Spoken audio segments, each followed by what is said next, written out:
Vamos a abrir nuestras Biblias en el libro de Hechos, por favor. Estamos ahí. Hechos capítulo 19 es donde estamos aún meditando.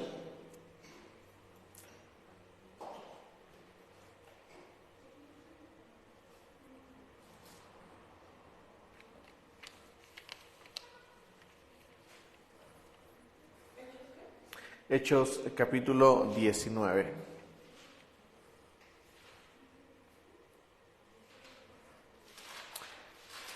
Hechos capítulo 19 y vamos a leer los versículos 18 al 20 y luego del 23 al 31. Hay dos historias ahí que son muy parecidas, en ellas vamos a meditar el día de hoy. Dice así la palabra del Señor: muchos de los que habían creído llegaban ahora y confesaban públicamente lo que habían hecho. Un buen número de los que practicaban la hechicería juntaron sus libros en un montón y los quemaron delante de todos. Cuando calcularon el precio de aquellos libros, resultó un total de 50,000 monedas de plata. Así, la palabra del Señor crecía y se difundía con poder arrollador. ¿Ven lo que dice este pasaje? La gente se arrepentía y tiraba lo que era considerado de mucho valor. Los libros de brujería en ese tiempo pues eran caros. Para empezar, la educación no es algo que sea tan accesible en los tiempos de Jesús. Por ejemplo, para los judíos no se solía educar a las mujeres. Y hay otras culturas que consideran de alto valor la educación y es de alto valor. Ahora, el versículo 23 dice así: por aquellos días se produjo un gran disturbio a propósito del camino, o sea, de Jesús. Un platero llamado Demetrio, que hacía figuras en plata del templo de Artemisa, proporcionaba a los artesanos no poca ganancia. Los reunió con otros obreros del ramo y les dijo: compañeros, ustedes saben que obtenemos buenos ingresos de este oficio. Les consta además que el tal Pablo ha logrado persuadir a mucha gente, no solo en Éfeso, sino en casi toda la provincia de Asia. Él sostiene que no son dioses los que se hacen con las manos. Ahora bien, no solo hay peligro de que se desprestigie nuestro oficio, sino también de que el templo de la gran diosa Artemisa sea menospreciado y que la diosa misma, a quien adoran toda la provincia de Asia y el mundo entero, sea despojada de su divina majestad. Al oír esto, se enfurecieron y comenzaron a gritar: grande es Artemisa de los Efesios. Enseguida, toda la ciudad se alborotó. La turba en masa se precipitó en el teatro arrastrando a Gayo y a Aristarco, compañeros de viaje de Pablo que eran de Macedonia. Pablo quiso presentarse ante la multitud, pero los discípulos no se lo permitieron. Incluso algunas autoridades de la provincia que eran amigos de Pablo le enviaron un recado rogándole que no se arriesgaran a entrar en el teatro. ¿Notan en qué se parecen las dos historias? Tienen que ver con los impactos o el impacto que hace el Evangelio en la vida de las personas. Y a mí me gustan esas dos historias porque las dos tienen que ver con problemas financieros. Pero no solamente son problemas financieros que aquejan a una familia o a una persona. Estamos leyendo pasajes donde la economía social es golpeada por causa del Evangelio. Y uno se podría preguntar, pues no que Dios es bueno y no que Dios quiere que estemos bien, pero aquí vemos que el Evangelio golpea la economía de una sociedad. Primero con todos los brujos que tiraron sus libros de hechicería y luego con los artesanos. Les pregunto, ¿ustedes creen que esté mal hacer libros o que esté mal construir o hacer artesanías? No lo es, ¿no? Nuestro México, por ejemplo, tiene una gran cultura de artesanías. Somos famosos por nuestras artesanías. Y tenemos que preguntarnos, ¿eso es malo? No, el asunto es que el Evangelio es en cierto momento incómodo. Por eso el mensaje de hoy se llama: el Evangelio me quita o me da. El Evangelio me quita o me da. Es el mensaje. ¿Me da o me quita? Al revés. El mensaje de hoy se llama así. Porque tenemos que considerar estas verdades acerca del Evangelio. Y en este pasaje estamos observando esta realidad. Ahora déjame preguntarte, ¿te has sentido incomodado de esta manera por el Evangelio? Yo creo que todos. Yo me he sentido incómodo. Cuando era joven, yo me acuerdo que una cosa que me incomodaba era la exigencia de tener que dar buenas calificaciones. Yo me consideraba muy malo en la escuela y aparte tuve una pastora que decía que si no sacabas 9 y 10, casi no eras hijo de Dios. Y era duro cuando ella daba esta palabra, era fuerte para mí. Yo volteaba y ni siquiera quería abrir mi boca cuando ella me preguntaba cosas como cómo vas en la escuela o cómo te fue en la escuela. ¿Me explico? Para mí era complicado, ella me incomodaba mucho, esa es la verdad. Bien, quiero leer contigo algunos pasajes que representan la incomodidad del Evangelio, porque tenemos que hablar de esto. Tengo que considerar si el Evangelio me da o me quita. Y vamos a hablar de algunas cosas que efectivamente el Evangelio pareciera quitarnos. Vamos primero a Marcos capítulo 10. Marcos capítulo 10.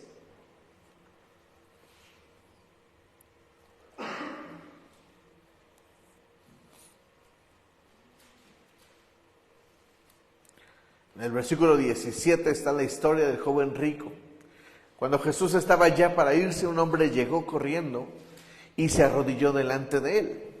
Maestro bueno, le preguntó, ¿qué debo hacer para heredar la vida eterna?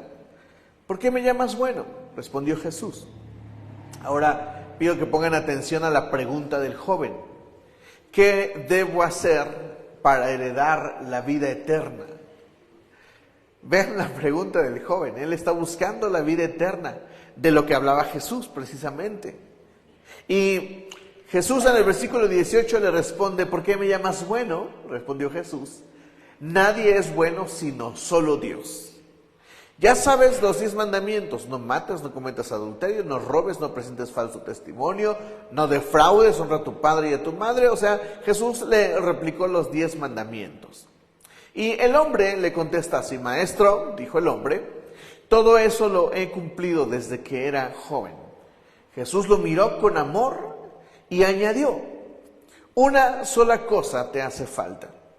Una sola cosa te falta, perdón. Anda, vende todo lo que tienes y dáselo a los pobres, y tendrás tesoro en el cielo, y luego ven y sígueme. ¿Cuál fue la petición de Jesús? Vende todo lo que tienes. Ahora, yo les he compartido que cuando en la Biblia hay pasajes de personas que dieron todo. Por ejemplo, la primera iglesia. Este es un hombre a quien se le pide dar todo. ¿Recuerdan algún otro pasaje otra historia en la Biblia a quien se le pide dar todo? ¿Recuerdan cuando Elías llamó a Eliseo? Echa su manto sobre él. La señal de que le estaba pidiendo Eliseo que siguiera a Elías. Y luego Eliseo pregunta, le dice a Eliseo, déjame ver a mi padre, déjame que se me muera y te sigo, o déjame despedirlos. Y Elías le dice, yo no te estoy llamando, piensa lo que te estoy haciendo, y entonces da una respuesta. Y entonces Eliseo sorprende cuando rompe todo, quema todo, regala todo y sigue a Elías. Es interesante. Ahora, lo que te digo es que hay momentos donde el Señor nos pide cosas muy específicas. ¿Te ha tocado esto? Yo les he contado algo muy chistoso que me sucedió en el cine viendo películas de terror, porque a mí me gustaban las películas de terror. Estaba en el cine en una ocasión y de repente en el cine, sin no estaba orando, no estaba teniendo obviamente un momento espiritual, y empecé a hablar en lenguas. ¿Por qué? No lo sé. Después pasó, volví a orar en lenguas, mi lengua solita se soltó y volví a hablar en lenguas, y eso se repitió 3 veces. Buscando al Señor entendí que Él me pedía que yo no viera películas de terror. Esa es la forma en la que el Señor me lo pidió a mí. Y yo no estoy diciendo que te lo pida a ti. ¿Me estás entendiendo? Lo que te digo es que hay momentos específicos donde el Señor nos confronta con cosas que amamos. Porque el problema del joven rico no es que tuviera dinero. Ese no es el problema. El problema del joven rico es que él amaba el dinero. Ese es el problema. El problema con Dios, el problema de Dios con nosotros es que a veces amamos más lo que tenemos en la tierra que a Él. Y ese es un problema para el Señor. Porque el Señor nos pide todo para Él, que le pide que le demos todo. Así es de que este es un momento donde el Señor confronta a este joven y le pide que dé todo el dinero. Aquí hablamos obviamente de ganancias, de placeres, de bienestar en la vida. Ahora vamos a ver otro pasaje en Mateo 16, donde Jesús habla muy directamente. Mateo capítulo 16, versículo 25. Leamos desde el 24. Dice así: luego Jesús dijo a sus discípulos: si alguien quiere ser mi discípulo, que se niegue a sí mismo, tome su cruz y me siga. Quiero hacer una pausa ahí y hacer un pequeño análisis de este pasaje. ¿De qué nación es Jesús? De los judíos. ¿De qué nación, culturalmente, de qué nación es la cruz? Culturalmente, ¿quién crucificaba a la gente? ¿Quién mataba a la gente en una cruz? Los romanos. Y es muy interesante que Jesús hable de cosas no judías y que Jesús les diga a sus discípulos cosas que ellos no están tan listos para escuchar.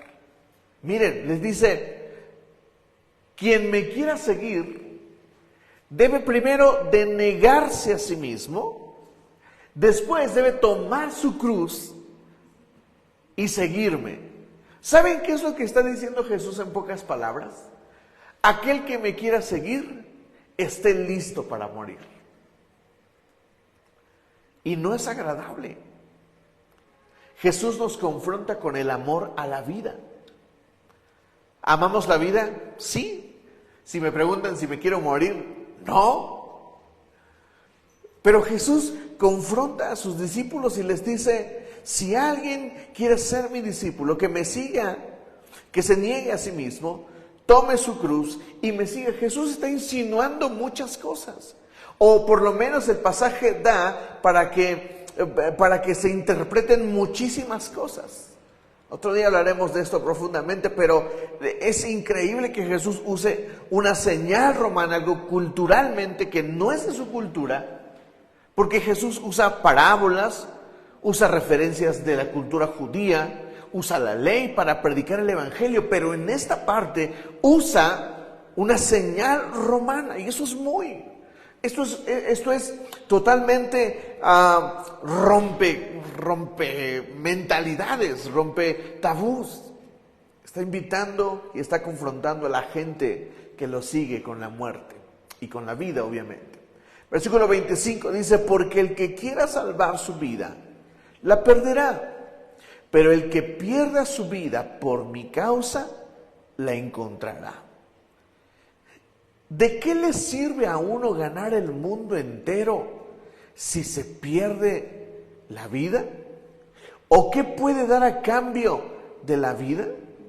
Porque el Hijo del Hombre ha de venir en la gloria de su Padre con sus ángeles, y entonces recompensará a cada persona según lo que haya hecho. Jesús dice: ¿de qué le sirve a uno ganar el mundo si pierde la vida? Y dice que perder la vida por su causa es ganarla. Contradictorio. Todos amamos la vida, pero Jesús te incomoda. Y dice que literalmente que creer en Él podría quitarnos la vida. Así es de que el Evangelio pareciera en este pasaje que nos quita. Ahora vamos a Hebreos 2, por favor. Hebreos capítulo 2.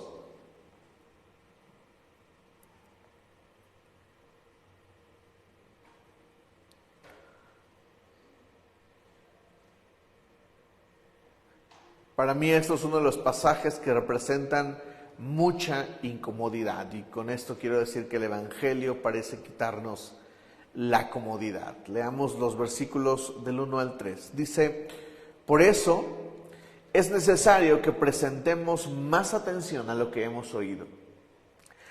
Vean cómo empieza. Por eso es necesario que prestemos más atención a lo que hemos oído.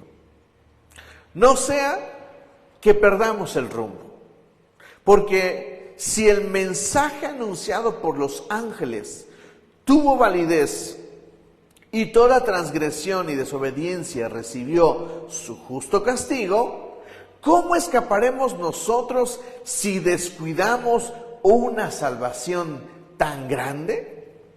Esta salvación fue anunciada primeramente por el Señor, y los que oyeron nos la confirmaron. A la vez, Dios ratificó su testimonio acerca de ella con señales, prodigios, diversos milagros y dones distribuidos por el Espíritu Santo según su voluntad. Lean conmigo el versículo 2. ¿Cómo escaparemos nosotros si descuidamos una salvación tan grande? Esta salvación fue anunciada primeramente por el Señor, y los que la oyeron nos la confirmaron.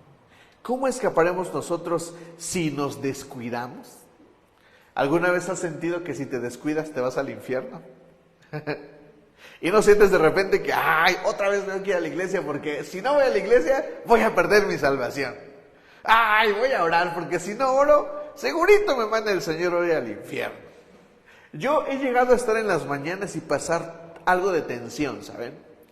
He llegado a estar en las mañanas y decirle: Señor, me acerco a ti porque tengo miedo de que hoy me atropellen. Y si no me acerco a ti, así como estoy, le digo, me voy a ir al infierno, entonces mejor sálvame ahorita.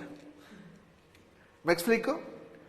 Pareciera que la Biblia nos llama a la incomodidad.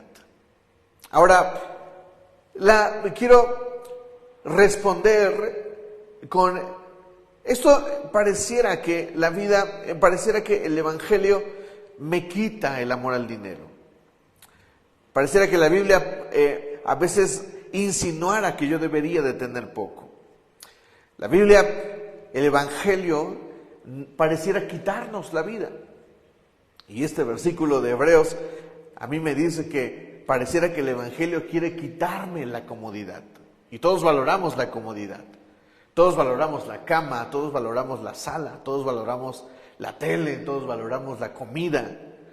Y a veces es muy incómodo abandonar todo eso. Ahora, quiero comenzar a dar argumentos acerca de lo que el Evangelio nos da. Primero, el Evangelio da respuestas. ¿El Evangelio da qué? Da respuestas. Hay 3 preguntas que la Biblia responde, que el Evangelio responde. ¿Quién creó lo creado? Dios. ¿Saben que esa es una pregunta que los científicos corretean como ratones en una rueda, como hámster? Quieren a fuerza decir que Dios no lo hizo, pero la Biblia dice que Dios lo hizo. Y muchos hombres que buscan respuesta viven infelices en su investigación, porque no logran aceptar que la Biblia da respuestas. La Biblia nos ofrece respuestas. La segunda pregunta que todos quieren responder, que todos quieren acceder a esta respuesta es: ¿qué hay después de la muerte? Todo el mundo quiere saber qué sucede después de morirnos. Y la única forma de saberlo es muriendo. Qué triste que para muchos esta respuesta les mantenga intranquilos. ¿Qué sucede después de la muerte? ¿Hay infierno? ¿Hay cielo? ¿Hay nada? Porque muchos tienen respuesta. Los testigos de Jehová, por ejemplo, dicen que cuando te mueres te vas a dormir. Un sueño profundo y largo. Y yo pienso, qué aburrido. Prefiero el cielo. Prefiero lo que la Biblia me dice. Y por eso tenemos que explorar la confiabilidad de la Biblia. Y esta tercera pregunta es clave para toda persona. Seguramente te la has hecho, yo me la he hecho mucho tiempo. ¿Para qué estoy en este mundo? ¿Sí o no? ¿Para qué existes? ¿Para qué fuiste creado? Todos queremos esa respuesta y la Biblia nos da respuesta. Siempre he compartido que la primera razón por la que fuiste creado es para tener relación con Dios.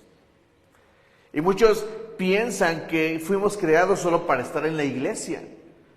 Eso es un mensaje mal dado que la iglesia desafortunadamente a veces hemos dado. Queremos decirle a los jóvenes que toda la vida es la iglesia, que toda la vida es aquí, y a veces les prohibimos hacer otras cosas que están en contra de Dios. Lo digo entre comillas porque les hemos dicho a los jóvenes cosas que les hemos atado las manos, les hemos quitado los sueños. Y deberíamos alimentarlos, porque ¿qué tal si el Señor quiere eso? Últimamente se han dado un despertar, no sé si ustedes han puesto atención, como nosotros, mi esposa y yo somos músicos, nos gusta escuchar y explorar a buenos músicos. ¿Saben quién es el percusionista de Luis Miguel? ¿Lo ubican a este señor? El director de orquesta son cristianos. El guitarrista de Shakira, el bajista de Juan Gabriel en su tiempo, cuando todavía vivía este señor. Y luego estos músicos fueron enfrentados y criticados por muchos cristianos. Ah, pecador, no debería de estar tocando con artistas que no cantan canciones espirituales. Tratando de cerrar el futuro para muchos. Por eso debemos de prestar atención, porque la Biblia sí da respuestas para esto. Lo primero es que fuimos creados para tener relación con Dios. Lo segundo es que sí fuimos creados con habilidades específicas. Hay quienes definitivamente fueron creados para ser abogados. Hay quienes definitivamente fueron creados para ser doctores. Hay quienes definitivamente, y esto no suena muy cristiano, pero hay quien fue creado para ser un bailarín o una bailarina. Hay quien definitivamente fue creado para ser artista. Cuando Juan Luis Guerra se convirtió al Señor, él decidió que todas las canciones que insinuaban sensualidad, él dejó de cantarlas, las vetó para siempre. Y todo aquel que va a un concierto de Juan Luis Guerra saben que Juan Luis Guerra ya no canta esas canciones, porque ya no están en su código moral. Y él habla del Señor. ¿Sabes que la canción de las avispas de Juan Luis Guerra, sacada del libro de Deuteronomio, estuvo en su momento en la primera lista de reproducción a nivel Latinoamérica? Es una canción que habla de Dios. Ahora canta de romanticismo. Y los conciertos de Juan Luis Guerra se llenan abundantemente. Entonces, la Biblia me da respuestas. ¿Me dices amén? Solo tenemos que buscarlo, tenemos que entrar ahí. Ahora,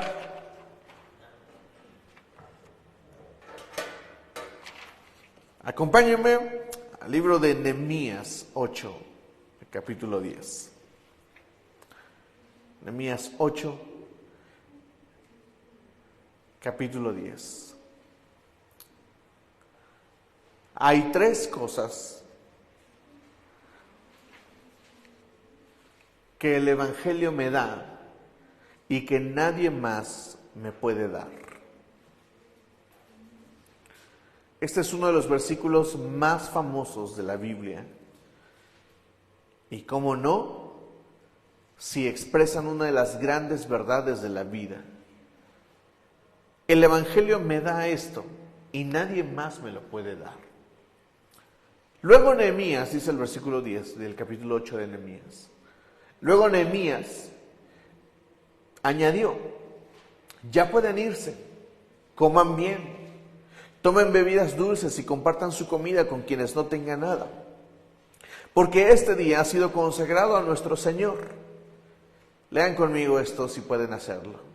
No estén tristes, pues el gozo del Señor es su fortaleza. Hay una cosa que no te puede dar nadie, nadie. Alegría, gozo. Aún en medio de las peores dificultades. Por eso dicen que los cristianos están locos, porque los cristianos mantenemos la paz en medio de la enfermedad. Podemos mantener la alegría en medio del terror. Lo que voy a decir tal vez sea un poco morboso, pero en internet se filtraron imágenes de las últimas horas de vida de un cantante cristiano muy famoso, Julio Melgar. Y digo que es morboso porque en el video él se ve muy mal, se ve ya en los huesos. Pero lo que llama la atención es que en el video él está cantando y bailando. Ese es el gozo del Señor. Y actualmente se filtró una entrevista de una mujer que tenía contacto con TV Joshua. Se los voy a contar rápido. TV Joshua le habla a esta mujer. El contacto es lo de menos, pero esta es la parte interesante. TV Joshua le habló a la mujer y le pregunta, oye, ¿quién es Julio Melgar? Y ella le dice, es un cantante famoso cristiano. Y TV Joshua le dice, es que tengo miles de solicitudes de que yo vaya a orar por él, de que ore por él. Porque TV Joshua tenía una unción de milagros, de sanidades. Y tenía muchos comentarios en internet de que fuera a orar por Julio Melgar. Todos querían que Julio Melgar sanara. Y el asunto es que TV Joshua se mete en oración y le da un mensaje a esta mujer para dárselo a Julio Melgar. Y le dice, en tantos días vas a morir, llegó tu día. Cuando la mujer llega al hospital con la familia de Julio Melgar, la cosa se pone ahí un poco complicada, obviamente. ¿Quién eres tú? ¿A qué vienes? ¿No? Y para ella es difícil encontrarse con la familia y decir, TV Joshua me mandó, ¿no? El asunto es que la mujer logró hacer llegar el mensaje a Julio Melgar. ¿Y saben qué dijo Julio Melgar? Esta mujer vino a confirmar lo que el Espíritu Santo ya me dijo a mí, que en tantos días voy a morir. Y uno pareciera que estas serían las peores noticias del mundo, pero para Julio Melgar era la mejor noticia. El Evangelio nos da gozo. Y nadie te puede quitar ese gozo. ¿Sabes por qué? Porque el gozo que nosotros recibimos viene del Señor, viene de lo celestial, no viene de lo terrenal. Mira, la alegría que tú tienes cuando comes, se te va después de comer. ¿Me explico? Tú experimentas el éxtasis mientras te estás comiendo ese taco de carnitas y sientes la gloria, pero terminas de comer y ¿qué pasa? Por eso, ¿cómo? Te sientes mal. Por eso dice, ¿cómo dice este dicho? Barriga llena. Pero si se vuelve a vaciar el estómago, ¿cómo queda el corazón? Otra vez, ¿me explico? Mira, la alegría que tienes cuando te compras ropa, ¿cuánto tiempo te dura? ¿No? ¿Cuánto te dura la alegría de tener unos tenis blancos? ¿No? Hoy ustedes están en tenis blancos. ¿Cuánto les dura el gusto? ¿No? Y si se te ocurre ponértelos en tiempos de lluvia, peor. ¿Cuánto gusto les dura una pantalla nueva? Un refrigerador nuevo. Ay, otra vez hay que meterle cosas al refrigerador. Y luego cuando llega el recibo de la luz, ¡ah! Odias al refrigerador, ya no lo amas. ¿Me están entendiendo? Pero el gozo del Señor es algo que es espiritual. Y cuando uno lo tiene, uno aprende a vivir con el gozo del Señor. Por eso David, en su momento de mayor pecado, escribe el Salmo 51. Vamos a leerlo.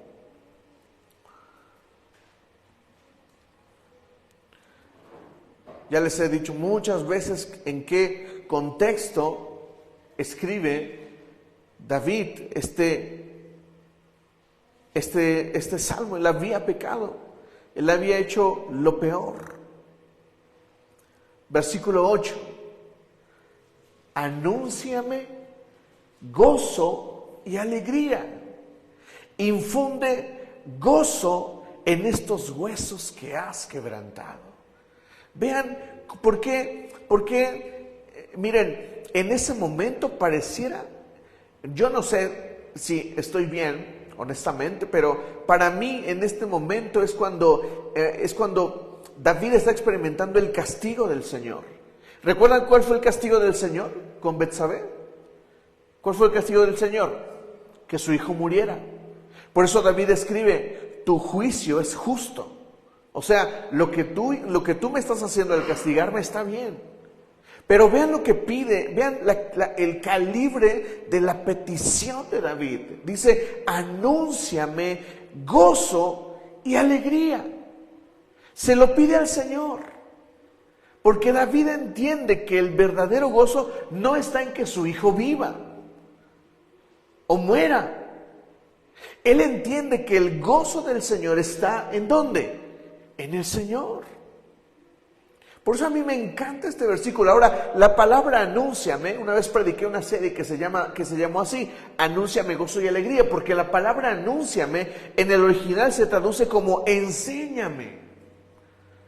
Y David no solamente está pidiendo el gozo del Señor, sino que le está diciendo al Señor, enséñame a ser feliz. Porque este versículo a mí me dice que el Señor nos llamó a vivir con gozo y alegría. Si no felices, con gozo y alegría, que es superior a la felicidad. ¿Me están entendiendo? Entonces, el Evangelio nos da algo que el mundo no nos puede dar, ni nadie más nos puede dar, y esto es el gozo. Segunda cosa que el Evangelio nos puede dar, y nadie más nos puede dar, está ahí en Juan capítulo 14,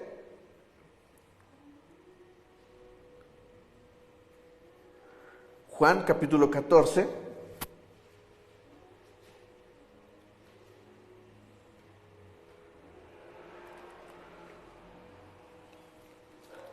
versículo 27.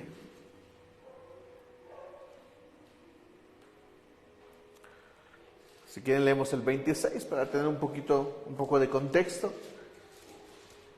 Juan 14, versículo 26 dice, pero el Consolador, el Espíritu Santo, a quien el Padre enviará en mi nombre, les enseñará todas las cosas y les hará recordar todo lo que he dicho.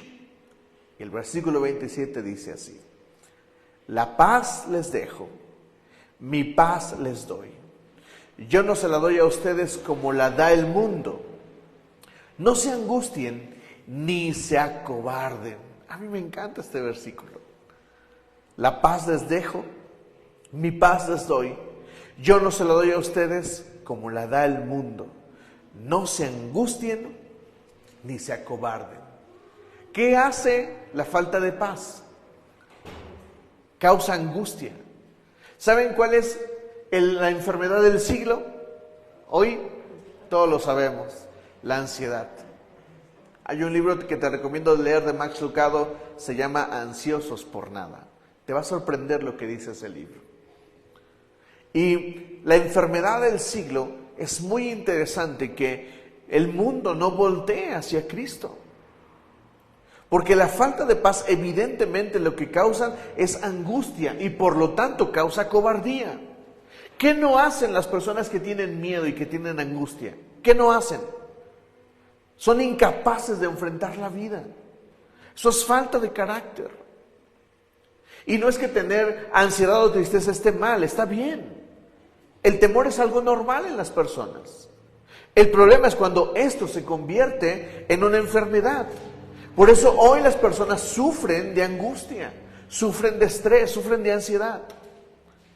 Y Jesús nos dice, mi paz les dejo, mi paz les doy, no como el mundo la da. ¿Están entendiendo? Pastor, ¿eso significa que no debo de ir al psicólogo o al psiquiatra? No, debes de ir. ¿Saben qué es lo que hace un psiquiatra o un psicólogo? Lo que hace es enfocarte la mente. Es sacarte de las mentiras que causan el estrés, la ansiedad, y te enfocan en lo que es correcto. Y es de ayuda para las personas que sufren ansiedad. Es de ayuda, esa es la verdad. Yo recuerdo que quien me sacó de mi crisis de ansiedad fue el Señor. Yo experimenté un milagro, pero no todos experimentan este milagro.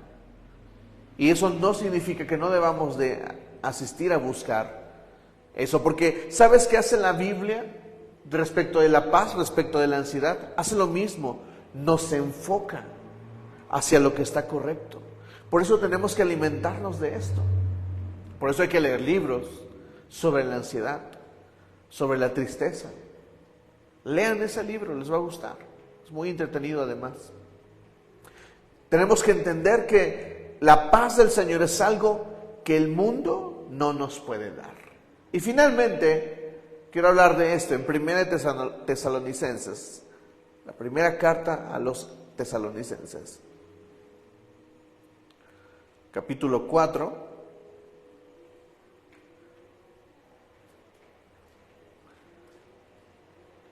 el versículo 13. Es uno de mis versículos favoritos.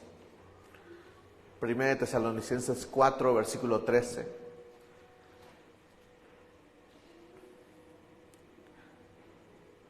Este es uno de los pasajes más famosos. Vamos a leer un poquito hacia adelante, pero el principal es el versículo 13. Dice: hermanos, no queremos que ignoren lo que va a pasar con los que ya han muerto, para que no se entristezcan como esos otros que no tienen ¿qué?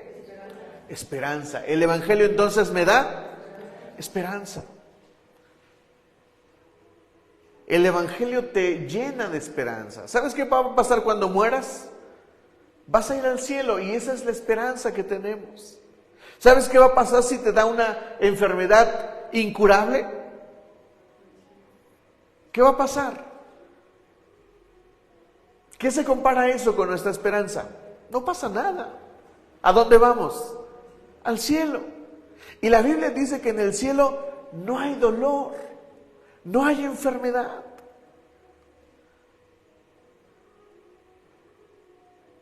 Una pastora de hace años, yo creo que ya falleció porque era muy grande cuando yo la conocí.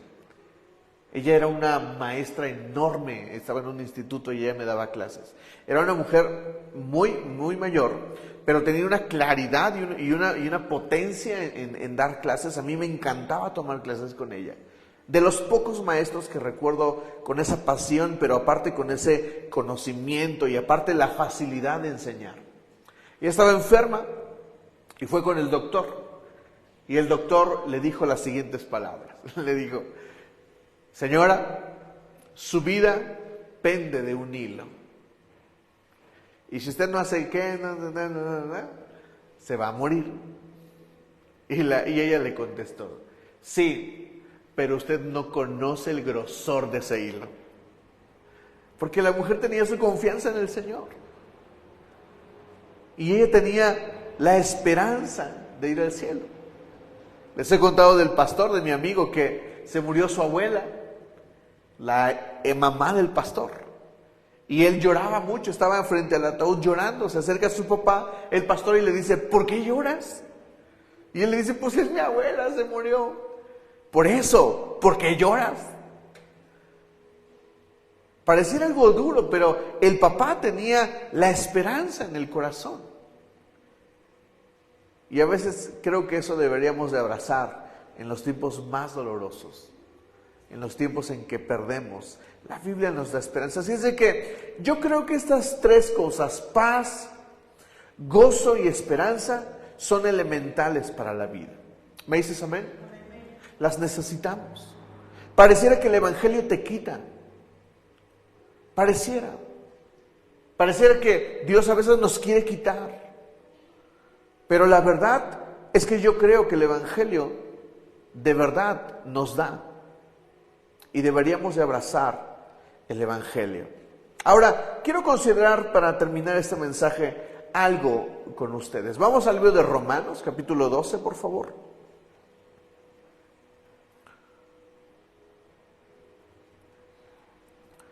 Romanos, capítulo 12.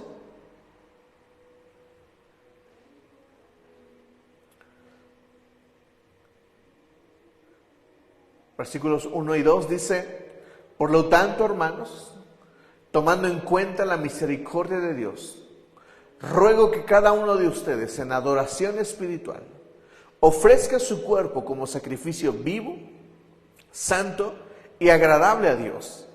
No se amolden al mundo actual, sino sean transformados mediante la renovación de su mente. Y luego quisiera que lean conmigo esto si pueden, a la de 3. 1, 2, 3. Así podrán comprobar cómo es la voluntad de Dios, buena, agradable y perfecta. ¿Es qué? Buena, agradable y perfecta. Así es la voluntad del Señor. Ahora, quisiera que enfoquen su mente en esas tres palabras. La voluntad de Dios es buena, es agradable y es perfecta. Pero hay algo que la voluntad del Señor no tiene. Y eso es con lo que quiero finalizar esta noche. La voluntad de Dios a veces no es cómoda. Sí, la voluntad de Dios es buena, es agradable, es perfecta, pero no es cómoda. Y esto es algo que debemos de considerar. Ahora, yo necesito desarrollar una nueva perspectiva de la incomodidad.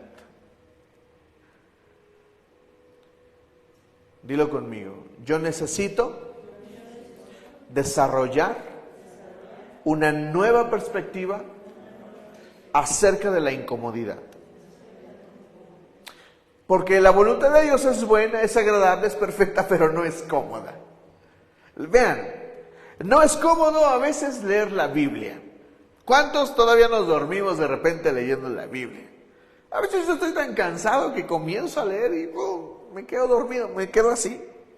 En la mesa, estoy en mi mesa, estoy trabajando estoy leyendo la Biblia y de repente me quedo así, dormido. A veces es por el cansancio, pero honestamente a veces es que me falta enfocar la atención.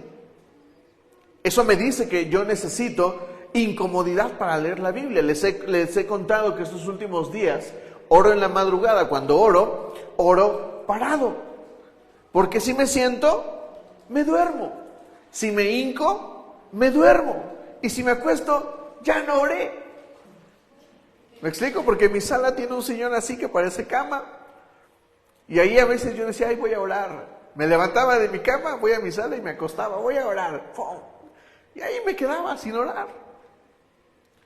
Entonces tuve que empezar a orar parado, dando vueltas.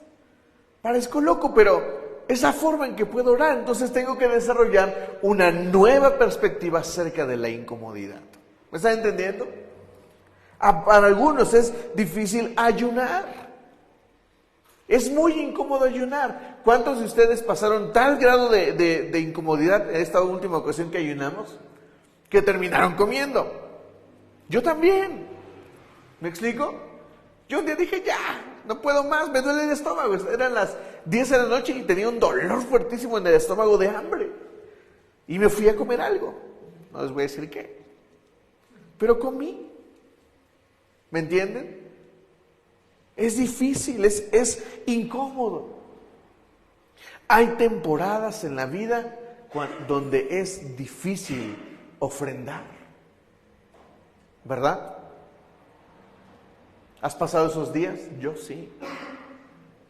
Días donde es difícil ofrendar, donde estamos ajustados.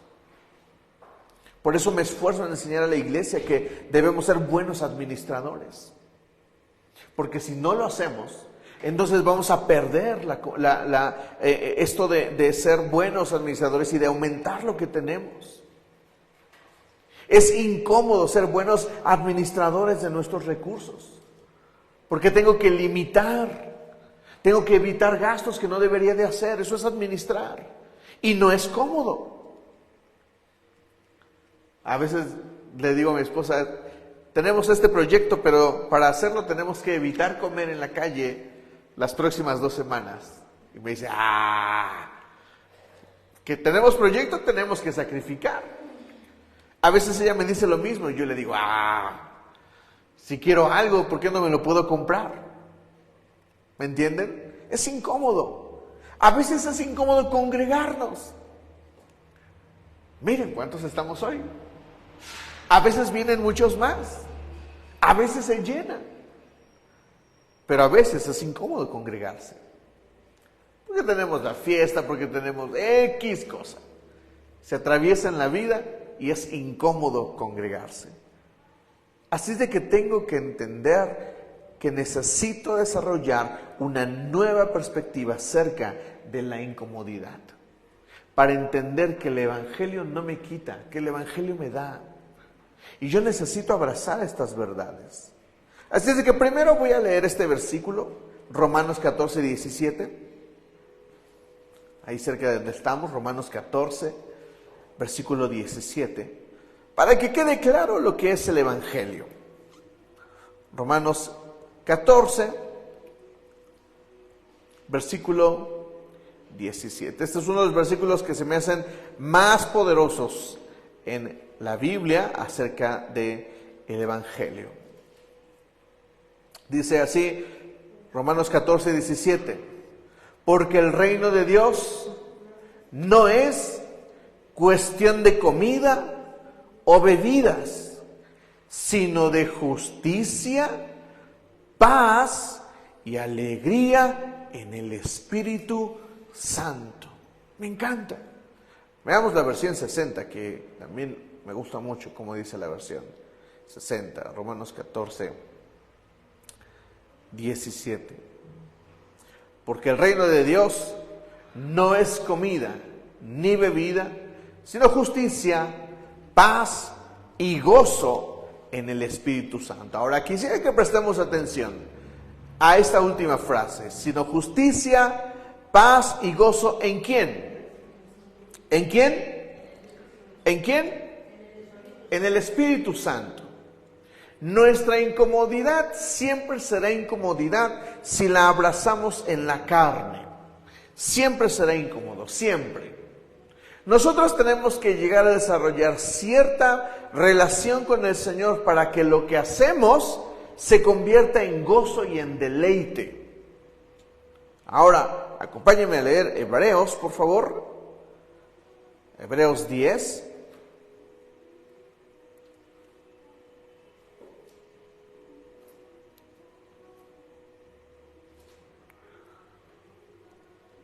Este es un pasaje que está en el Antiguo Testamento, pero Hebreos lo trae nuevamente para precisamente los hebreos a quien se les describe esta carta. Y esta es la obra del Espíritu Santo. Dice así: este es el pacto que haré con ellos después de aquellos días, dice el Señor. Pondré mis leyes en sus corazones y en sus mentes las escribiré. Otra vez. Este es el pacto, ¿el qué? Que haré con ellos después de aquellos días, dice el Señor. Pondré mis leyes en sus corazones y en sus mentes las escribiré. ¿Quién hace esto? El Espíritu Santo. ¿Quién nos cambia? El Espíritu Santo. ¿Quién nos transforma? El Espíritu Santo. Así es de que definitivamente hay incomodidad en el Evangelio. Pero hay un momento donde la incomodidad se vuelve deleite. Hay personas que que no han llegado a que la lectura de la Biblia sea un deleite para ellos. Hay personas que no pueden orar 15 minutos. ¿Saben por qué? Es simple de responder, porque la oración no se ha convertido en un deleite. Hay personas que no pueden leer la Biblia más de 2 capítulos. ¿Por qué? Porque la Biblia no se ha convertido en un deleite. Hay personas que cada vez se sienten más incómodas al congregarse. ¿Por qué? Porque no han encontrado el deleite en congregarse. ¿Qué significa esto? Que no se han conectado con el Señor. Entonces, ¿cuál era el problema del joven rico? Que no estaba conectado con el Señor. No solamente que amaba el dinero, sino que no estaba conectado con el Señor. ¿Cómo puede hacer algo con lo que no está identificado? ¿Me entienden? ¿Me están entendiendo esto? ¿Dónde estaba la atención del joven rico? En el dinero. Y Jesús le dice, vende todo lo que tienes y dáselo ¿a quién? A los pobres. ¿En dónde está el corazón de Cristo? En los pobres. ¿Y dónde no estaba el corazón del rico? Pues en los pobres. ¿Me están entendiendo?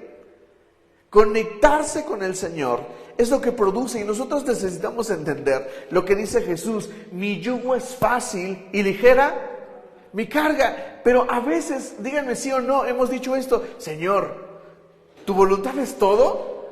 Menos ligera y menos fácil. Por favor, Señor, no estoy para bromas el día de hoy. Pero esa es la verdad. ¿Saben por qué? ¿Por qué el yugo de Cristo es fácil y ligero? Porque es algo que no producimos nosotros, sino que es algo que produce el Señor en nosotros. Por eso uno necesita conectarse con el Señor. Uno necesita estar en contacto con Él. De esa forma el Señor puede poner sus leyes en nuestros corazones y escribirla en nuestra mente. ¿Me estás entendiendo, iglesia? ¿Dónde está entonces? ¿Cómo puedo darle valor a la vida venidera y no a la vida que tengo? Porque me conecto con el Señor. ¿De qué habló más Jesús en sus historias? Del reino de los cielos. No hay otro lenguaje, otro tema que aborde Jesús más que el reino de los cielos. ¿Cuál es el problema de nosotros como hijos de Dios? Que no valoramos el reino de los cielos, que no nos hemos conectado con Cristo. Por eso nos resulta tan incómodo hablar del reino de los cielos a veces. Nos incomoda hablar del infierno, que fue un tema del que habló bastante Jesús. Nos incomoda hablar del dinero, que fue un tema del que habló bastante Jesús. ¿Qué declaración tan categórica para el joven? Vende todo lo que tienes y dáselo a los pobres. Eso no es cualquier cosa. Y Jesús no está pidiendo cualquier cosa. Qué incómodo es para nosotros a veces cuidar nuestra salvación. ¿Saben cuándo se volverá un deleite? Cuando nos conectemos con Cristo. Así es de que el Evangelio me da o me quita. El Evangelio nos da. Y nos da más de lo que merecemos. Nos da más. A mí me encanta ese versículo de la Biblia, que el Señor nos da más de lo que esperamos. Porque es verdad. ¿Me dices amén? Entonces busquemos al Señor. Busquemos conectarnos con Él. Busquemos su gozo. Busquemos su paz, busquemos su esperanza y entendamos que el reino de los cielos no se trata de comida o bebida, es decir, no se trata de lo celestial, sino que se trata siempre de algo espiritual en el Señor. Amén. Ponte de pie y vamos a dar gracias al Señor.